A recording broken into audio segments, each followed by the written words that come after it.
Praise lord, హల్లెలూయా.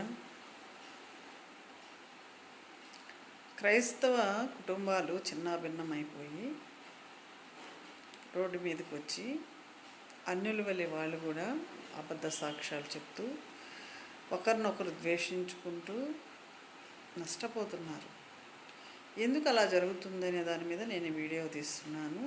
చాలామంది నేను court సమస్యలతో బాధపడుతున్న వారి కొరకు నేను ఈ యొక్క వీడియో తీస్తున్నాను. ప్రేమించి పెళ్లి చేసుకునే వాళ్ళు కొంతమంది అయితే పెద్దవాళ్ళు నిర్ణయించిన వివాహం చేసుకునే వాళ్ళు కొంతమంది అయితే వాళ్ళు వస్తున్నారు, వీళ్ళు వస్తున్నారు కోర్టులకి, పోలీస్ స్టేషన్లకి. కారణం ఏంటంటే మారు మనసు లేకపోవటము.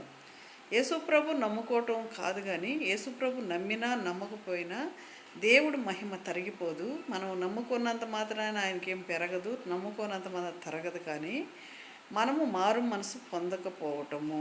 భార్య విషయంలో దేవుడు తీర్పు ఇచ్చాడు. ఏమని ఇచ్చాడు? పౌలు ద్వారా నీ శరీరమే అన్నాడు. ఇప్పుడు శరీరాన్ని నువ్వు బాధ పెట్టుకుంటున్నావు.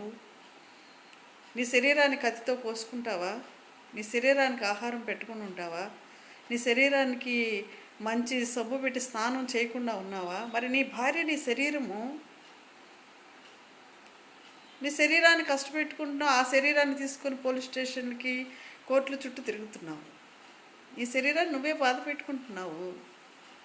తెలియక, వాక్యం తెలియక కొంతమంది దేవుడి ఒక విశ్వాసంలో లేకపోవడం, ప్రార్థన బలం లేకపోవడం వల్ల అపవాది వాళ్ళ కుటుంబంలోకి వచ్చి వారి కుటుంబాన్ని చిన్నాభిన్నం చేస్తున్నాడు.